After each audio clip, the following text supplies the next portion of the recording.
Assalamualaikum warahmatullahi wabarakatuh. Baiklah, sekarang kita masuk pada pertemuan kedua pada mata kuliah Statistika Dasar. Pada pertemuan kedua ini, kita akan membahas tentang bagaimana cara penyajian data, baik itu data tunggal maupun data berkelompok. Nah, sekarang kita lihat dulu definisi dari penyajian data. Nah, penyajian data merupakan salah satu kegiatan dalam pembuatan laporan hasil penelitian yang telah dilakukan. Nah, ini bertujuan agar data tersebut dapat dipahami dan dianalisis sesuai dengan tujuan penelitian yang kita inginkan. Nah, data yang disajikan tersebut haruslah sederhana dan jelas, nah, agar data tersebut mudah kita baca. Penyajian data juga dimaksudkan agar para pengamat dapat dengan mudah memahami apa yang kita sajikan untuk selanjutnya dilakukan penilaian atau perbandingan dan lain-lainnya. Dalam pembuatan laporan penelitian, nah data itu termasuk yang harus kita laporkan. Ini bertujuan agar dapat memberikan gambaran yang bermakna. Maka data-data itu haruslah disajikan ke dalam tampilan yang sistematis dan untuk keperluan penganalisisan, biasanya data itu kita susun dalam sebuah tabel atau juga bisa nanti dalam bentuk grafik ataupun diagram. Nah, penyajian data ini bertujuan untuk memudahkan si peneliti dalam mengolah data dan si pembaca untuk memahami data yang disajikan. Kemudian kita lihat apa tujuan dari penyajian data. Nah, di sini ada 4 tujuan dari penyajian data yang saya kutip. Yang pertama, data dapat memberikan gambaran yang sistematis tentang peristiwa-peristiwa yang merupakan hasil penelitian atau observasi. Yang kedua, nah data lebih cepat ditangkap dan dimengerti. Nah, dengan kita sajikan data, maka data tersebut lebih cepat kita tangkap dan kita pahami ya, atau kita mengerti. Lalu yang ketiga, dengan adanya penyajian data, memudahkan si peneliti dalam membuat analisis data. Lalu yang keempat, dengan adanya penyajian data ini, membuat proses pengambilan keputusan dan kesimpulan lebih tepat, cepat, dan akurat, serta tersusun dengan rapi. Nah, itu tujuan dari penyajian data. Sekarang kita lihat fungsi dari penyajian data. Nah, di sini ada 2 fungsi. Yang pertama, menunjukkan perkembangan suatu keadaan. Yang kedua, mengadakan perbandingan pada suatu waktu. Nah, ini maksudnya dengan kita menyajikan data, kita dapat melihat perkembangan suatu keadaan yang sedang kita teliti. Misalkan kita mau meneliti penyebaran COVID-19 di Indonesia. Nah, dengan kita sajikan datanya, baik itu berupa tabel, grafik, atau diagram, nah itu bisa kita lihat perkembangannya dari waktu ke waktu. Misalkan, dalam minggu pertama, misalkan penyebarannya cukup meningkat secara signifikan. Lalu kita lihat pada minggu kedua perkembangannya seperti apa. Apakah juga semakin meningkat atau malah menurun. Nah, ini juga berkaitan dengan fungsi yang kedua, mengadakan perbandingan pada suatu waktu. Nah, kita bandingkan antara minggu pertama dan minggu kedua. Nah, bagaimana penyebaran COVID-19 di Indonesia? Apakah terdapat peningkatan atau penurunan dari minggu pertama ke minggu kedua? Nah, itulah bentuk salah satu fungsi penyajian data. Lalu di sini kita lihat lagi definisi data tunggal. Nah, data tunggal yaitu data yang kita sajikan dalam bentuk sederhana dan belum tersusun dalam bentuk interval-interval. Nah, ini contoh data tunggal. Kita lihat nilai kuis statistika dasar pada kelas A, misalkan ya. Nah, di sini kita lihat bahwa datanya di sini tunggal saja ya, tunggal, tidak ada intervalnya. Di sini ada sampelnya kita ambil 7 orang. Nah, di sini ada nilainya ada 80, 83, 88, 90, 87, 80, 80. Nah, dengan kita sajikan data ini dalam bentuk tabel, nah di sini bisa langsung kita analisis ya. Kita analisis, kita cari rata-ratanya, kita cari nilai tertinggi, nilai terendah ya. Nah, lalu bisa langsung kita simpulkan ya, kita simpulkan dari analisis yang sudah kita buat. Nah, di sini bisa kita simpulkan jika kita lihat nilainya nih pada bagus nih. Maka bisa kita simpulkan bahwa nilai kuis statistika dasar pada kelas A nilainya bagus atau baik. Ya. Nah, ini contoh dari data tunggal. Sekarang kita lihat cara penyajian data tunggal. Pada dasarnya, cara penyajian data tunggal ini ada 3 ya, bisa dalam bentuk tabel, bisa dalam bentuk grafik atau gambar, dan juga bisa dalam bentuk diagram. Nah, tabel yang seperti yang tadi ya, dan bisa juga nanti dalam bentuk tabel yang kompleks. Lalu dalam bentuk grafik atau gambar ini ada 4 jenisnya. Yang pertama, dalam bentuk grafik garis, ya dalam bentuk grafik garis, atau juga dalam bentuk kayak poligon, lalu dalam bentuk grafik batak, ya itu dalam bentuk nanti seperti kotak atau persegi panjang, lalu berbentuk lingkaran atau kita kenal pie chart, lalu dalam bentuk grafik gambar atau piktogram. Sementara untuk diagram pencar, untuk diagram ini kita sebut dia diagram pencar. Nah, ini biasanya kalau saya lihat diagram pencar ini jika kita sudah menggunakan aplikasi misalkan seperti SPSS atau Minitab, nah di sana nanti akan langsung ada diagram pencarnya. Sekarang kita lihat penjelasan cara penyajian data tunggal. Yang pertama dengan menggunakan tabel. Nah, tabel merupakan suatu susunan data dalam bentuk baris dan kolom, atau mungkin dalam struktur yang lebih kompleks. Nah, tabel banyak digunakan dalam komunikasi, penelitian, dan analisis data. Nah, tabel biasanya merujuk pada suatu informasi. Misalnya, data mahasiswa Unindra angkatan 2019 atau data orang yang terkena positif COVID-19 dan yang sembuh dari COVID-19 dan sebagainya. Nah, itu bisa kita sajikan dalam bentuk tabel. Nah, ini contoh dari bentuk tabel ya. Ini contohnya hasil pertanian pada wilayah tertentu ya selama 5 tahun terakhir. Di sini kita lihat pada tahun 2016 hasil pertaniannya berjumlah 100 ton. Pada tahun 2017 hasil pertaniannya sebanyak 150 ton. Lalu pada tahun 2018 ini hasilnya sebanyak 175 ton, 2019 naik menjadi 220 ton, dan pada tahun 2020 naik lagi menjadi 250 ton. Nah, di sini dengan kita sajikan data ini berupa tabel, nah ini bisa kita analisis ya. Analisis seperti apa? Misalkan kita cari rata-ratanya berapa. Jadi 5 tahun terakhir ini berapa hasil rata-rata pertaniannya.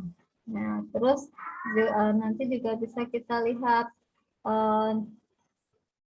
hasil pertanian yang paling sedikit tahun berapa, lalu paling banyak berapa di tahun berapa, nah gitu ya. Nah di sini juga bisa kita simpulkan dengan data ini bahwa dari tahun ke tahun hasil pertanian meningkat ya, mulai dari 100 ton lalu meningkat menjadi 150 ton, tahun berikutnya meningkat lagi 175 ton, sampai di tahun 2020 itu meningkat menjadi 250 ton. Jadi sini bisa kita simpulkan bahwa hasil pertaniannya dari tahun ke tahun semakin meningkat. Jadi ini salah satu contoh penyajian data dalam bentuk tabel. Sekarang kita lihat dalam bentuk grafik atau gambar. Nah, grafik diartikan sebagai suatu kerangka atau gambar yang digunakan untuk membuat objek visualisasi dari data-data pada tabel dengan tujuannya memberikan informasi mengenai suatu data dari penyaji materi kepada penerima materi atau dari si peneliti kepada pembaca. Nah, selain itu, grafik juga dapat diartikan sebagai gambaran dari pasang surutnya suatu data yang ada dan digambarkan dengan garis ataupun gambar. Nah, data yang digunakan untuk remote grafik dapat berupa angka, huruf, simbol, gambar, lambang, perkataan, lukisan, dan lain sebagainya. Sekarang kita lihat yang pertama grafik garis atau line chart. Grafik garis adalah grafik yang penyajian datanya menggunakan garis atau kurva. Nah, grafik garis banyak digunakan untuk menggambarkan suatu perkembangan atau perubahan dari waktu ke waktu pada sebuah objek yang diteliti. Nah, grafik ini terdiri dari dua sumbu utama, yakni sumbu X dan sumbu Y. Nah, untuk penggunaan sumbu X, ini biasanya digunakan untuk menunjukkan waktu pengamatan. Sedangkan sumbu Y ini kita gunakan untuk menunjukkan nilai dari hasil pengamatan atau observasi yang kita lakukan dari waktu ke waktu. Nah, waktu dan hasil pengamatannya dikumpulkan dengan menghubungkan titik-titik pada bidang X dan Y. Nah, kita lihat ciri-cirinya. Di sini ada 3 ciri-ciri grafik garis. Yang pertama, menghubungkan titik-titik data pada bidang kartesius. Nah, ini kita hubungkan titik-titiknya. Bahkan yang pertama ini di pukul 6. Kita hubungkan titiknya dengan hasilnya ini 38. Kita hubungkan dan ketemulah satu titik. Ya. Lalu grafiknya berupa garis. Nah, ini kita lihat. Ini berupa garis ya, garis lurus. Lalu yang ketiga, digunakan untuk melihat perkembangan data tertentu yang berkesinambungan. Nah, ini harus saling berkesinambungan. Jadi dia tidak putus-putus garisnya. Nah, di sini kita lihat contohnya ya, grafik garis suhu tubuh pasien pada suatu rumah sakit. Nah, ini seorang petugas kesehatan misalkan melakukan penelitian mengenai suhu tubuh pasiennya. Dia mengukur si peneliti mengukur dari pukul 6 pagi sampai pukul 3 pagi esok harinya. Nah, di sini bisa kita lihat ini ya perkembangan suhu tubuh pasien tersebut, di mana pada pukul 6 pagi dia mengukur suhu tubuh pasiennya, yaitu hasilnya 38 derajat Celcius. Lalu 3 jam kemudian diukur lagi, suhunya turun menjadi 37 derajat Celcius. Lalu pada pukul 12 diukur lagi, suhunya naik menjadi 39 derajat Celcius. Nah, begitu seterusnya sampai pada pukul 3 pagi, suhu tubuh si pasiennya turun lagi menjadi 36,5 derajat Celcius. Nah, di sini pengukuran suhu tubuh pasiennya ini berkesinambungan ya dari waktu ke waktu, dan waktunya tetap dalam rentang waktu 3 jam ya, dalam rentang waktu 3 jam diukur secara berkesinambungan ya. Nah, di sini bisa kita lihat perkembangannya.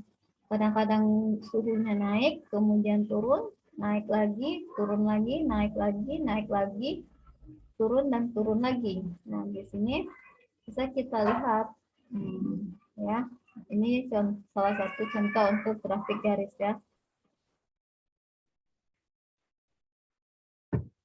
Kemudian kita lihat grafik batang. Nah, grafik batang adalah grafik yang penyajian datanya menggunakan batang atau persegi panjang. Nah, grafik batang itu atau sering kita kenal dengan histogram.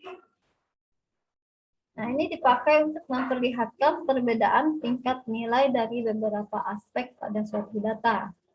Nah, grafik batang merupakan grafik yang paling sederhana dari jenis-jenis grafik lainnya. Karena grafik ini sangat mudah untuk dipahami dan hanya menggambarkan data dalam bentuk batang. Nah, panjang batang merupakan gambaran dari persentase atau nilai dari data tersebut. Sedangkan lebar batang tidak berpengaruh apa-apa ya. Namun, pada umumnya data yang dapat kita bandingkan dengan grafik ini tidak bisa banyak. Maksimalnya hanya 8 data yang bisa kita bandingkan. Nah, untuk dapat memperjelas perbandingan antara data satu dengan yang lainnya, maka setiap batangnya akan memiliki warna yang berbeda. Di sini kita lihat contoh grafik batang.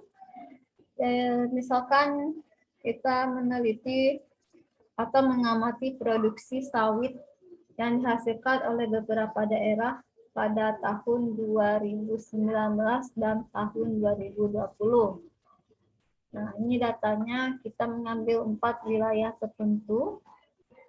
4 wilayah tertentu kita misalkan wilayah A, wilayah B, wilayah C, wilayah D. Nah, ini kita taruh dia pada sumbu X ya.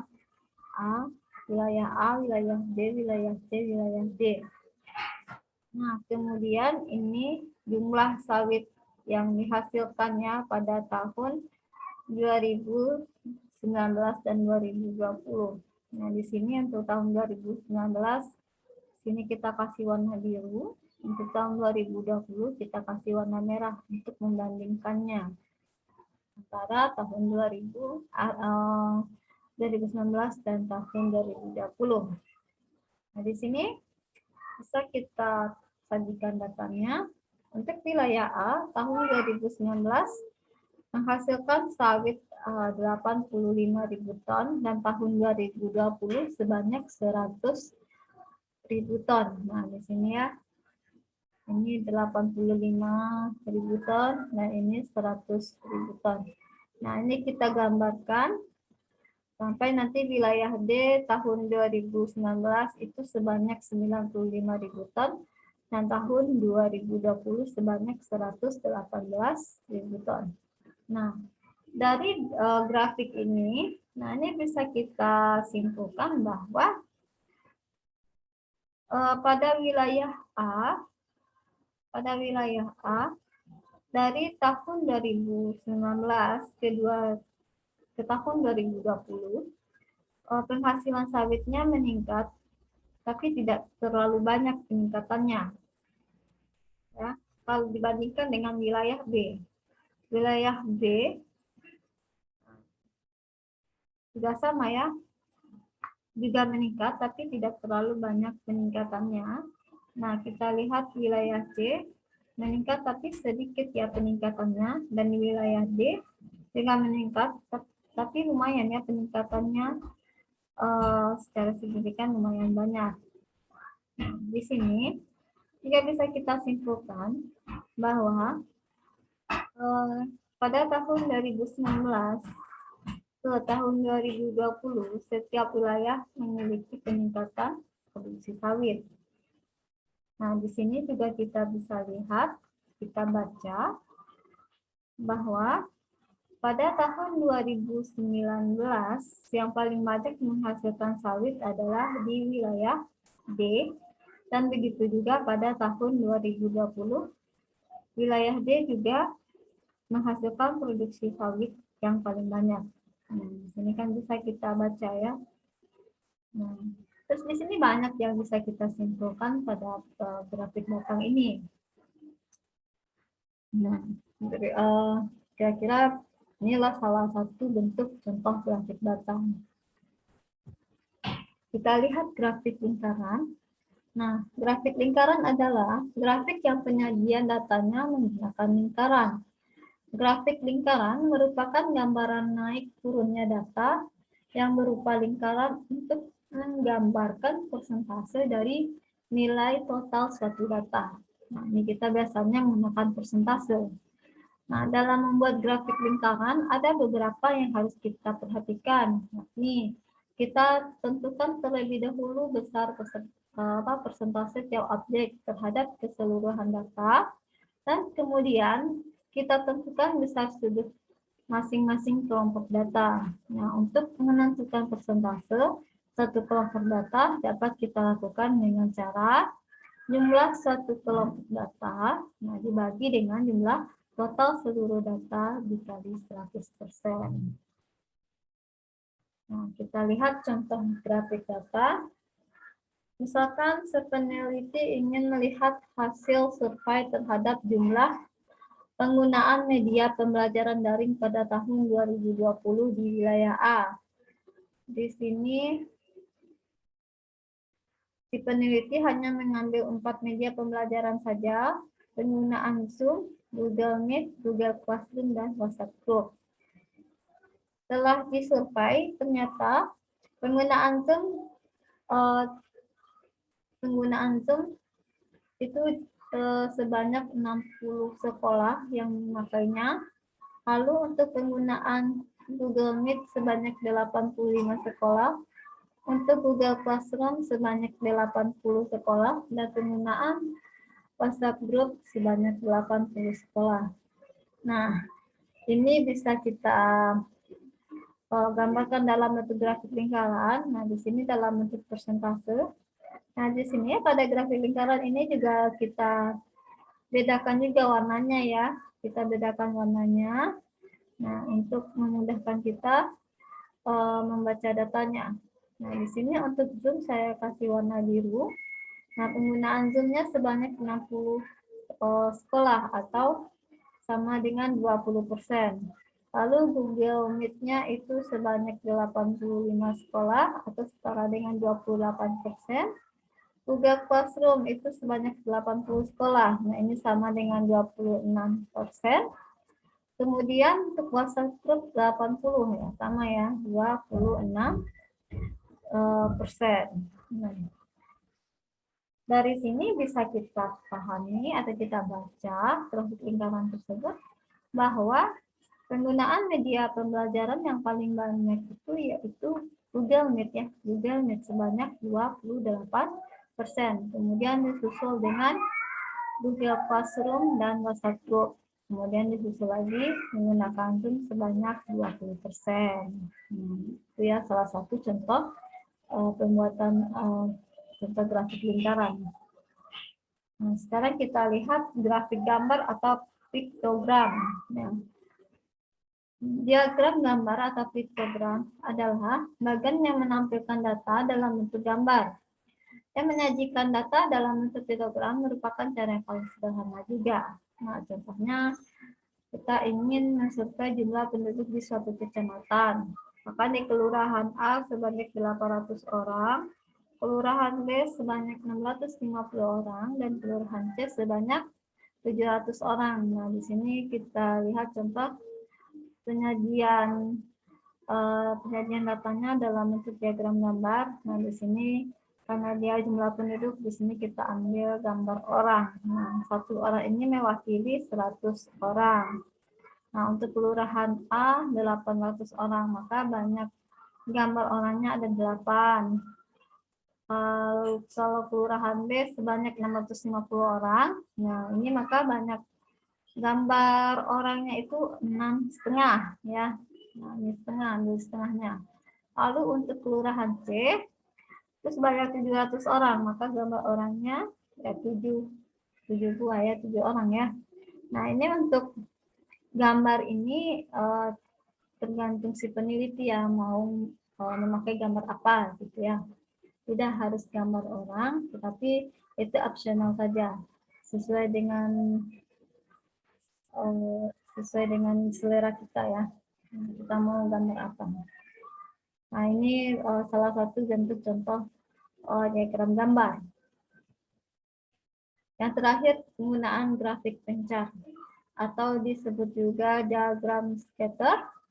Nah, atau dia juga disebut diagram sebar.